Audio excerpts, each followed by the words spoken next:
Number 1, બીલીનું ઝાડ મહાદેવનું સ્વરૂપ છે. 2, બીલીની સેવા કરવાથી શ્રી લક્ષ્મીની પ્રાપ્તિ થાય છે. 3, બીલીનો કાંટો વાગવાથી મૃત્યુની પીડા હરાય છે. 4, બીલીની પ્રદક્ષિણા કરવાથી 68 તીર્થોમાં પ્રદક્ષિણા કરવાનું પુણ્ય મળે છે. 5, નાના મોટા જીવજંતુ જાણે અજાણે માર્યા હોય તો બીલીની પ્રદક્ષિણાથી જ એ પાપ ધોવાય છે. 6, બીલીના ઝાડ નીચે શિવ પુરાણ વાંચવાથી અક્ષય પુણ્ય મળે છે. 7, બીલીના ઝાડને પાણી પીવડાવવાથી શિવજીના અભિષેક જેટલું જ પુણ્ય પ્રાપ્ત થાય છે. 8, બીલીના ઝાડ નીચે દીવો કરવાથી તત્વજ્ઞાન મળે છે. આધ્યાત્મિક તત્વજ્ઞાન મૂળ તત્વની પ્રાપ્તિ થાય છે. 9, આ મૃત્યુલોકમાં જેના ઘરે બીલી છે એને જ પવિત્ર માનવામાં આવી તેના ઘરે 68 તીર્થો બિરાજમાન છે. 10, બીલીના ઝાડ નીચે પાર્થિવ શિવલિંગ એટલે કે માટીનું શિવલિંગ બનાવવાનો ખૂબ મહિમા છે. 11, બીલીના ઝાડની નીચે જે ઓમ નમઃ શિવાય મહામંત્રની માળા કરે છે તો જેટલા બીલીના પાન છે તેટલા પાન મહાદેવને ચડાયા હોય એટલું પુણ્ય મળે છે.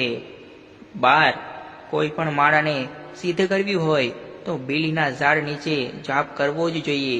શિવાલયમાં જાપ થતા હોય તો પણ 3 વાર તો બીલીના ઝાડ નીચે જાપ કરવો જ જોઈએ. 13, બીલીનું જંગલ જે લોકો બનાવે છે તે લોકો ભવ શ્રી લક્ષ્મીની પ્રાપ્તિ કરે છે. 14, બીલીના ઝાડને સ્પર્શ કરવા માત્રથી અઘોર પાપોમાંથી મુક્તિ મળી જાય છે. 15, બીલીના ઝાડના પાન એ જ તોડી શકે જેને વાવ્યું છે. જેને ઉછરી હોય એને પણ તોડવાનો અધિકાર નથી. શિવ રહસ્ય મુજબ જે વાવે એ જ તોડે. 16, જે દિવસે જીવજંતુને માર્યા હોય એ દિવસે બીલીની 108 પ્રદક્ષિણાથી એ પાપથી મુક્ત થઈ શકાય છે. 17, બીલીનું ઝાડ એ મહાદેવનું સ્વરૂપ હોવાથી તેના દર્શન કરવાથી એ દિવસના પાપ ત્યાં જ ધોવાઈ જાય છે. 18, જેને આ ધરતી પર બીલી વાવી છે તેમને મહાદેવની દુનિયામાં વિશ્વ કલ્યાણનું કામ કર્યું છે અને વિશ્વ કલ્યાણ એ જ શિવનો સંકલ્પ છે જેથી એ જીવને શિવ પદની પ્રાપ્તિ થાય છે. 19, બીલીના ઝાડ નીચે શિવ ભક્તને જમાડવાથી દારિદ્ર્યનો નાશ થાય છે. 20, બીલીના ઝાડ નીચે સુવાથી કાલ રાત્રિ સુધરે છે. 21, બીલીના ઝાડ નીચે ભોજન કરવાથી કાતો કરવાથી 68 તીર્થમાં ભોજન કરવાનું પુણ્ય મળે છે.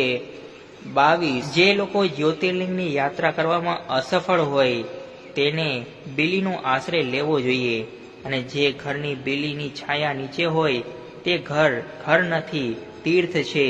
જીવનું ખાવું પીવું સૂવું જેના ઘરે બીલી હોય બીલી નીચે રાખવા માત્રથી તીર્થોનું પુણ્ય મળે છે.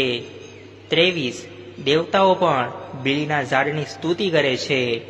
24, બીલીના ઝાડના ક્યારાને પાણીથી ભરી દેવાથી અને દીવો કરવાથી મહાદેવ રાજી થાય છે.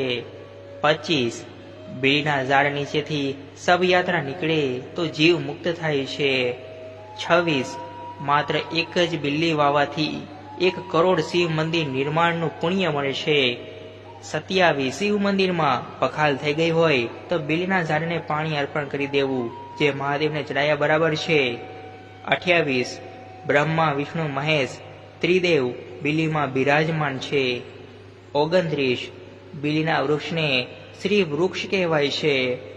30, જો શક્ય હોય તો જીવનમાં 1 વાર બીલીના જંગલમાં ઝૂંપડું બનાવીને 3, 5, 11 રાત્રિ રહેવું જેથી ભવના તમામ અઘોર પાપોમાંથી મુક્ત મળે છે અને શિવ પદ મળે છે. ઓમ નમઃ શિવાય.